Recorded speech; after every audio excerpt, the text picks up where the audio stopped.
बिस्मिल्लाहिर्रहमानिर्रहीम। Dear students, class नहम में आप लोगों को खुश आमदीद कहता हूँ। आज लेक्चर नंबर 1 में हम पेपर पैटर्न के हवाले से डिस्कशन करेंगे। तो याद रखिएगा कि आपके पेपर को ब्रॉडली तौर पे 2 हिस्सों के अंदर केमिस्ट्री नहम को डिवाइड किया गया है।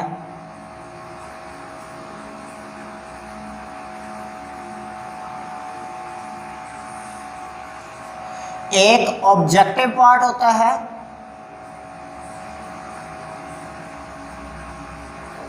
और एक सब्जेक्टिव पार्ट होता है।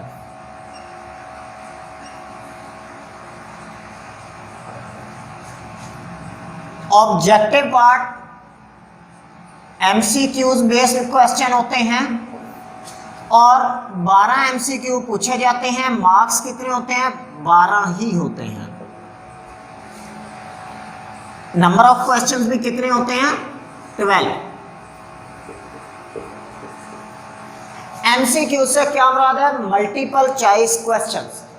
आपको एक से ज्यादा ऑप्शन दिए होते हैं, 4 ऑप्शन आपको दिए जाते हैं, उनमें से किसी एक पर आपने निशान लगाना होता है, दुरुस्त का इंतखाब करना होता है।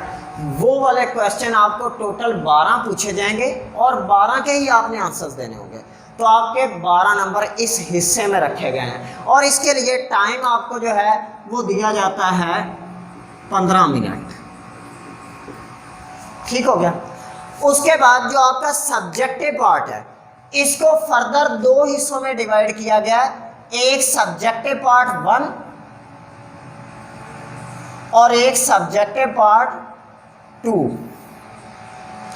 सब्जेक्टिव पार्ट 1 को जो है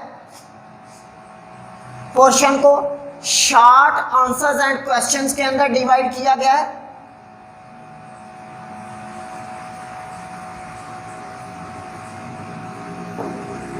और सब्जेक्टिव पार्ट 2 को लॉन्ग आंसर्स एंड क्वेश्चंस के अंदर डिवाइड किया गया है।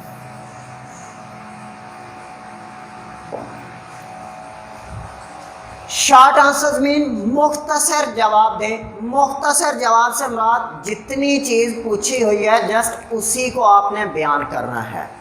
मिसाल के तौर पे अगर आपको कहा जाता है कि केमिस्ट्री की तारीफ़ लिखें, तो आपने जस्ट केमिस्ट्री की वहाँ पे तारीफ़ लिखनी होगी, उसकी फर्दर एक्सप्लेनेशन में आप नहीं जाएंगे। तो यह है मुख्तसर जवाब।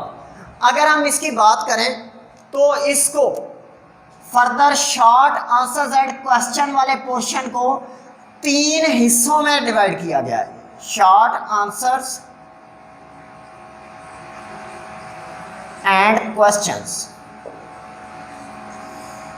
3 हिस्सों में कुछ इस तरह से डिवाइड किया जाता है कि हर सेक्शन में 8 शॉर्ट क्वेश्चंस दिए होते हैं, उनमें से 5 के आपने आंसर्स अटेम्प्ट करने होते हैं। 5/8 5/8 हो गया। टोटल इस तरह आपने कितने short answers and questions attempt किए?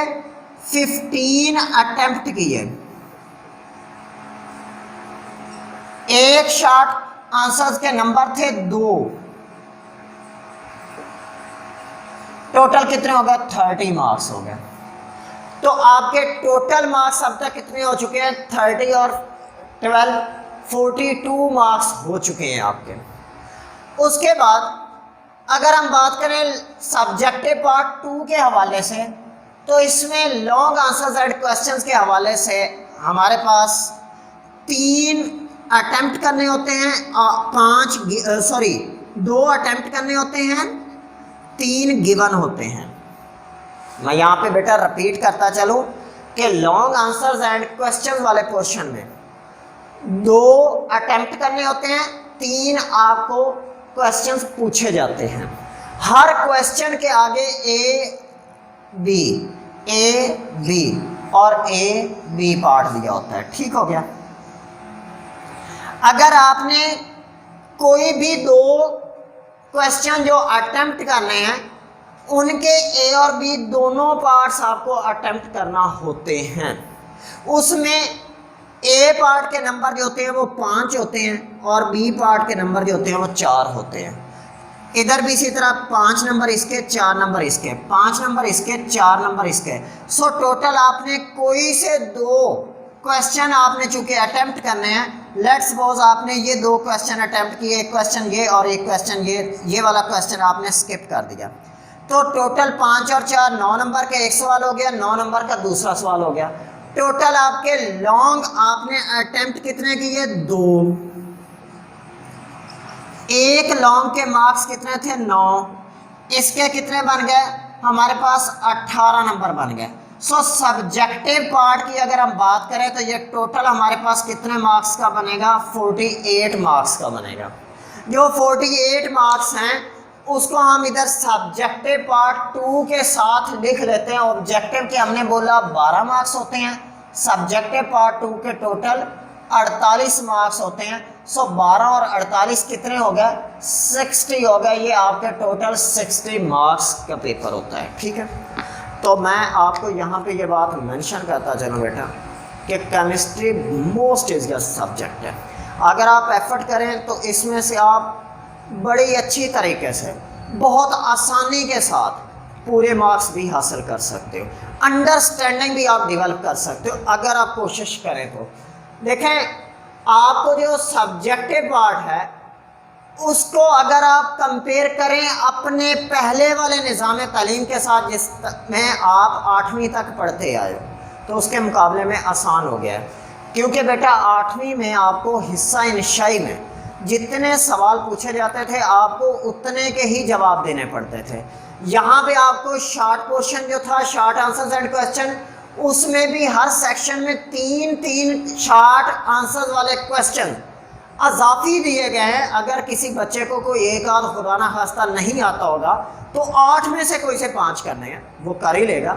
इसी तरह लॉन्ग आंसर्स एंड क्वेश्चंस के अंदर भी उसको एक लॉन्ग आंसर एंड क्वेश्चन वाला क्वेश्चन एक्स्ट्रा दिया गया है, वो भी उसे चले वो कंसेशन में छोड़ सकता है। तो इसका मतलब कि ये फेवर आपको मिल रही है। तो आप लोगों का पेपर पैटर्न बहुत ज़रूरी था डिस्कस करना, उस हवाले से मैंने आज के लेक्चर को आपको मुख्तस किया गया है। सोमवार से इंशाल्लाह हम बाकायदा तौर पे अपना लेक्चर चैप्टर नंबर 1 से स्टार्ट करेंगे। तो इस हवाले से, पेपर पैटर्न के हवाले से किसी भी बच्चे का कोई भी पॉइंट हो कि सर इस पॉइंट की हमें समझ नहीं आई, तो आप लोग इनबॉक्स में पूछ सकते हो। देखें बेटा, अगर आपको पेपर पैटर्न का ही अंदाज़ा नहीं होगा तो फिर आप कैसे हो इज़ इट पॉसिबल कि आप अच्छा पेपर अटैम्प्ट कर लो, आप अच्छी तैयारी कर लो। अगर एक इंसान जो है वो क्रिकेट का प्लेयर है लेट्स सपोज, और उसे क्रिकेट के ग्राउंड का ही नहीं पता, उसको क्रिकेट के कवानीन का ही नहीं पता, तो वो क्रिकेट का मैच अच्छा कैसे परफॉर्म कर सकता है। उसी तरह अगर आपको पेपर के पैटर्न का ही नहीं पता तो आप पेपर की तैयारी कैसे कर सकते हो। इसलिए इस पर लाजमी आपने फोकस करना है। और आपकी आसानी के लिए मैं ग्रुप में आप लोगों को एक एनुअल पेपर की तस्वीर भी भेज दूँगा ताकि आप लोग इसके साथ कंपेयर करके अंडरस्टैंडिंग डेवलप कर सको। बहुत शुक्रिया बेटा, अल्लाह हाफिज़।